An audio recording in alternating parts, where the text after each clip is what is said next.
Welcome to D18-Foto. My name is D18. Today I'm going to show you my top 10 favorite analog cameras. I'm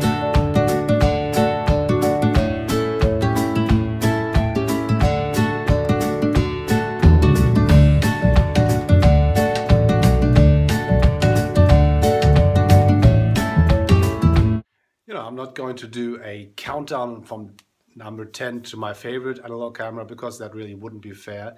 And they're all so different that I really couldn't decide which is my favorite camera of all time. So basically, let me show you a little selection of what I think are wonderful analog cameras. And of course, there are many more out there, but these are my top 10 picks from my personal collection. And all these cameras are cameras I shoot with. I don't collect cameras and put them on my shelf because that really doesn't interest me all that much to look at them. I want to use them as tools for making photography. And yeah, let's go through them. Let's start somewhere. I've got a big desk here with a bunch of cameras here, which you cannot see because it's kind of, the camera angle doesn't show you. But be assured, they're all here. Let's start with something. Let's start with this one. This is one of my favorites. I found this is the Lubitel 166B, which is a TLR, which basically stands for twin lens reflex camera. It's a reflex camera because it uses a mirror, and twin lens, of course, because it has two lenses. That's quite simple. What is special about this camera is you look through this camera down into it and then over a mirror outside of this first lens up here. And this lens actually doesn't take the photo, this one down here does. So what you do is you look through this lens, focus everything, and there's a mechanism which translates everything you do up here down here on this lens, so they basically are synchronized. And then to shoot, you just pull down this little lever here and push this little button here, and it fires, the shutter fires. Very cool camera, use 120 medium format film, and it's wonderful. I found this thing on eBay for 15 bucks, 15 euros to be precise, and which was a really good price. I know that Lomography has these in store as well, but this is not a Lomography camera. It's one of the old ones, which is quite cool. It's a little bumped and bruised. You need some black tape to hold the back on, but otherwise it's a really cool camera. And another thing to say about this thing is that when you look down into it and then you try to frame your shot, everything moves backwards. It's basically a mirror image, so if you turn it to the left, the picture goes to the right. So you have to really get used to it, and that's very cool. And especially when you do street shots, this thing is it's a conversation starter. Everybody talks to you about what the hell is that. It's really something that catches people's eyes, and they really want to know what all this is all about. Cool thing. And yeah, let's put this thing aside. There we go. And pick something else. What do we have here? We have a absolutely cool thing, which I really love. My Polaroid SX70 land camera, which is also a reflex camera, a single lens reflex, because you actually look into it, and then over a mirror mechanism, you actually can see what comes into the lens.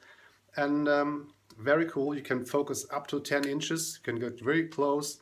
You have up here on the left, right, on the right-hand side. Here you have the focusing mechanism. On the left-hand side, you have the brighter and darker. You have one button to shoot, and it folds up very nicely. You have this little lever here, which you there you go. Everything is nice and compact and fits into your pocket. Well, at least that's what they thought back in the 60s. But basically, this is one of the coolest Polaroid cameras which you can find. And I've actually got two of them. Some really my favorite cameras. And you can use them still because of the fine folks of the Impossible Project who are still making film for this. Black and white and color. Really worth looking into when you want to start getting into analog instant photography. That's really one of the greatest picks. Let's see, what else do we have here? We have let me show you this one. This is a Holga pinhole camera, basically. It doesn't have a lens. It has a pinhole in front with an aperture of f1.92. I've got it mounted on a little tripod here because I've got a tabletop set up here for making still lifes with the pinhole, really cool. I've got this little cable release attached to it in order to release it and to hold the camera still. This is just a little frame you put over the front, so you can mount a cable release to it. Otherwise, without the cable release, it's just a button on the side which you can hold down, but if you do that, the camera moves, and with the cable release it's just more stable. You have a tripod mount down here, yeah, basically that's all it is. We have a film advance up here, and that's all the technical information you have here, because yeah, we have one aperture, shutter speed is as long as you hold it down, so basically bulb setting. Got a flash hot shoe up here, which I haven't used with a pinhole camera yet, something really worth exploring.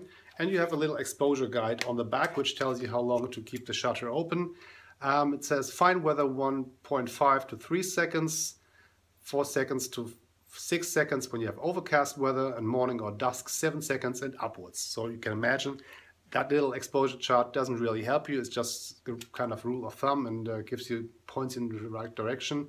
There's a lot of trial and error with pinhole photography. Otherwise, there are wonderful apps you can use with your iPhone, for example, if you don't have a light meter, that really help you find the right exposure. But more about that another time. I just want to show you this little holder, the pinhole holder. Let me add to it the original holder. So we have this little holder family here at once.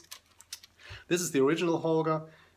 Well, actually, it's a special holder. It has a glass lens. Normally, holders have plastic lenses. This is the holder GN, standing for glass, which is quite cool because it's quite rare to find with the glass lens.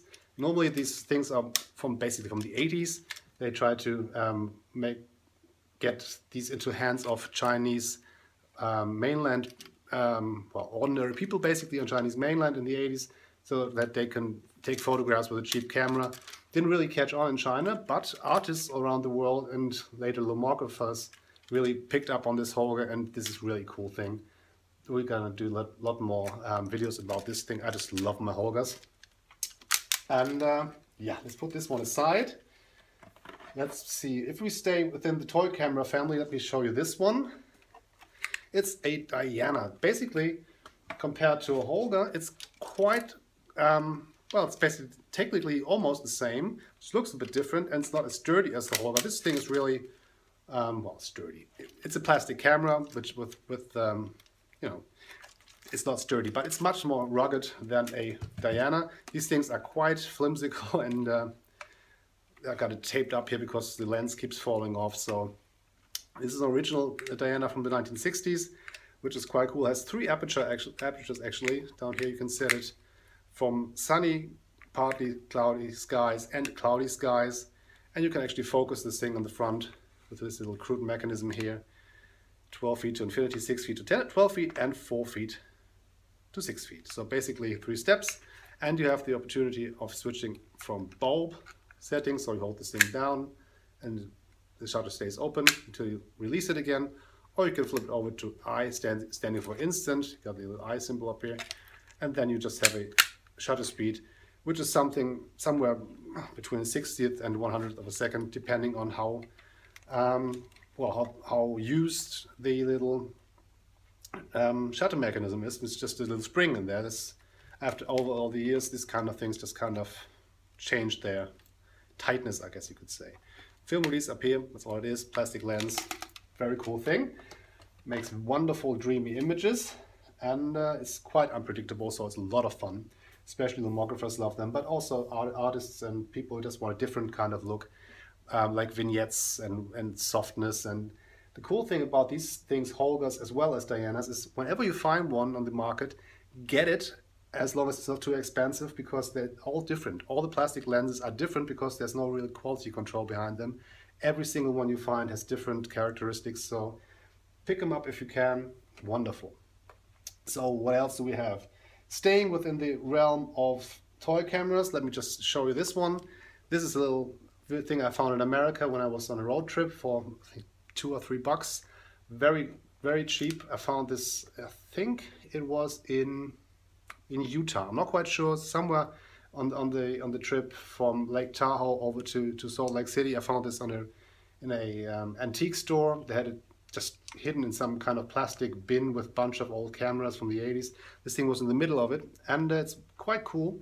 It only has one shutter speed.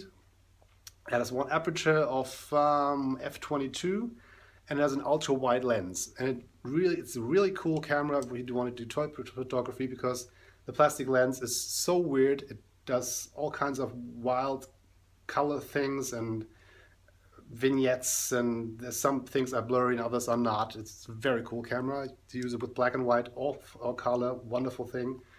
And it's so small you can actually hide in every pocket. It's something which you can have with you all the time. Cool thing. If you find one of these, they're quite rare and they break quite easy, so pick them up if you can. Now, with all the toy cameras behind me, let's move up a bit. Let's find one of the compact cameras, which are quite cool. This is actually one of the coolest little compacts there is.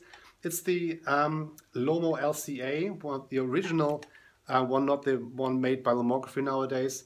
It's actually a vintage model, which was made in St. Petersburg just before the fall of the Iron Curtain. It's a really cool camera. It has a crude focusing system here. It goes in 4 steps.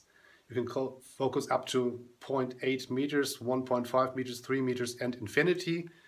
So that's basically what you can do here. Then on the other side, here you have another lever which lets you set your aperture. It goes all the way down, or up basically, I should say, 2.8, and then goes all the way to 16. And you also have an automatic setting. If you put it onto automatic, all you have to do is find the right distance, and then basically you can shoot. What you have up here is a little wheel which lets you set your ISO. Got a release button up here. I can see there's still film on there. Should go out with this thing again. Up here is the film advance. Here's the release button, and actually has a tripod mount. And this is the little camera that started the whole lomography craze and the whole movement of shooting from the hip and loving and embracing the imperfect photographs, which have later become trademarks of the lomography movement in photography. Wonderful little camera, and it's quite compact. If you want to pick up one of those at a flea market or on Amazon, but on eBay or something, be careful. Sometimes the shutters are stuck and they have these blades stick together. That's quite tricky. There are online tutorials how to fix that, but I've actually failed with my first one I bought. I thought, oh, it looks easy, let's do that. And really, it didn't go anywhere, and the camera, basically I broke it because I was just too stupid to fix it. So make sure that when you pick one up, it's not too expensive, and try to test it out. Just look into the camera itself, release the shutter button, and see if the shutter not only fires, but also if you can see it opening and closing. Something you really have to look out for. So what else do we have here? This is basically my go-to single lens reflex camera when I go out shooting and I really want to do take photographs which are controlled. I really want to do everything manual, make sure that I decide every aspect of the picture. This is my go-to thing. You can set your shutter speed up here up to 1,000th of a second, going down to bulb setting. You have exposure control on this side. You got the aperture settings on the lens mount right here, 1.7 up to 22, and you can focus from infinity all the way down to 45 centimeters, which is very, very cool. You also have a self-timer mode. This is with a 50mm lens. I got a few other ones, but basically if it's just one camera, one lens, go out and shoot for the whole day, this is my go-to thing. And the Minoltas are actually quite affordable. There have been a lot of them out there on the market, and you can pick them up for around, I don't know, I paid for this I think 40 euros, something around that. If somewhere between 30 and 70 euros, you will be fine with a 50mm lens. That should be with the lens maybe go up to 50, 60, 70, but that's it. That's all you have to pay for these things on the used market. There's so many out there and they're so reliable. This one uses a battery, so you have to be careful, because if the battery is dead, the whole camera doesn't work. Sometimes you can pick them up as, people say, well, I don't know if the camera still works, it doesn't seem to fire, let's sell it for cheap. Mostly it's just the battery which is dead, because these things are really rugged and really tough, and you can't really break these things. They're very cool. And the glass is very affordable on every flea market and every antique store. And on eBay you find so many lenses for the Minoltas, the MD lenses, for example, as this one is, which are very cool. And good glass, very good glass. It's not a Leica, but very good glass. I just love this thing. My dad used to have one of those, so I'm quite attached to that anyway. Let's see, what do we have here? This is my flagship. This is really cool. This is a Bronica ETRS Senza Bronica. Wonderful camera. It's basically, well, it's hard to say it's a Hasselblad clone, which is, it is not a clone of anything, but it's quite close when you think about how this whole thing is set up. It's basically a system which is modular. You can take off the lens, you can take off the film backs. Let's see how that works. You can take these off and fill it with film. We have one in black and white and one in color, and then you can just put it back on, lock it in place, and you can actually, in the middle of a photo shoot, you can just switch the backs, and you can take color or black and white shots, which is very cool.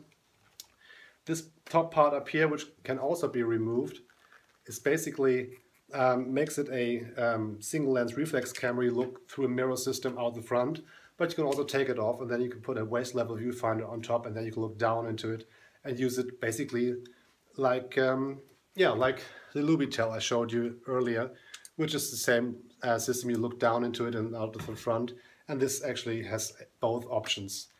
What else? Yeah, it's a tank. It weighs a ton. It takes wonderful pictures. It uses medium format film 120, which is quite cool. And yeah, should shoot this thing more, because it's very cool, especially for portraits. I just love working with this thing when I shoot portraits. I'm not quite sure if I counted up to 10 now. I've got one camera left. If it's 11 now or 9, I'm not quite sure, but I guess it's 10, but I'm not quite sure. Let's see. 1, 2, 3, 4, 5, 6, 7, 8, 9, 10. Yeah, I think. Yeah, maybe. Let's see.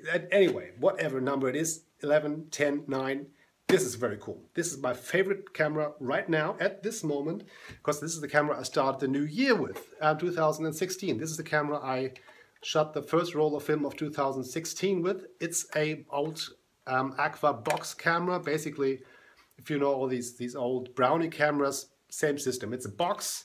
It has it takes medium format film. Very simple construction. It has a release down here and a film advance on the side, and basically that's all it is. And what I actually did is I took out the lens and built a little, I don't know if you can see that, a little pinhole out of a soda can. I took just a little bit of the tin and punched a little hole in it with a sewing needle, filed everything smooth, glued it in here. So this basically now is a pinhole camera, and the first roll of film I shot in this year actually went through this thing. Very cool camera, very simple setup. Cool thing with this is it has tripod mounts on both sides, so you can, and down here and there, so you can use it basically in landscape mode or portrait mode, whatever the situation you find yourself in. It is taped up to hell and back with black tape, because everything keeps falling off, and it's really an old camera which has been through a lot. But it has a new life as a pinhole camera, and I'm so proud, because this thing is so cool. It's absolutely... Let me put you on pause for a second and get you something which I want to show you, which was made with this camera. Just a second. Okay, here I'm back. Let me show you this wonderful picture. So you can get the glare of it. Now you can see I got two lights set up here. There you go. This is actually a picture I took with this little box camera, the pinhole, and it's a exposure which took about 7 or 8 hours. I set it up at my window at night, set it up, opened up the shutter mechanism, and let it sit for the whole night and the whole morning until around 7 or 8 o'clock. I got up out of bed and closed the camera again, and this whole thing basically what you see here is a time lapse in one frame of a whole sunrise hours in the morning. And what you have here is the reflection of that building back here in this water glass, or it's a wine glass which I filled with water. And yeah, it's so cool because there's so much time in one picture, which is, you know, it's a more philosophical thing, but also it took so many hours to get this picture in this on this piece of film. I used a 50 ISO film, an Ilford film, which is quite cool because it's very low grain. Of course, if you look at it now, you can see a lot of grain in there, but it's still quite clear. And it's amazing what a homemade pinhole camera can actually take for kind of cool pictures. Very proud of this thing, and very proud of that photograph. Whatever you say about it, I just love it. And yeah, basically that's all I wanted to say for today. Please stay tuned, like and subscribe my channel. Find me at www.d18-Foto.com. Please spell photo with an F. And find me on Facebook at D18-Foto. And what else is there? Of course, Twitter and Instagram. I'm everywhere. So let's just type in D18-Foto and you will find me. If you like this video, please subscribe and tell your friends about it. See you later, and yeah, keep shooting and shoot more film.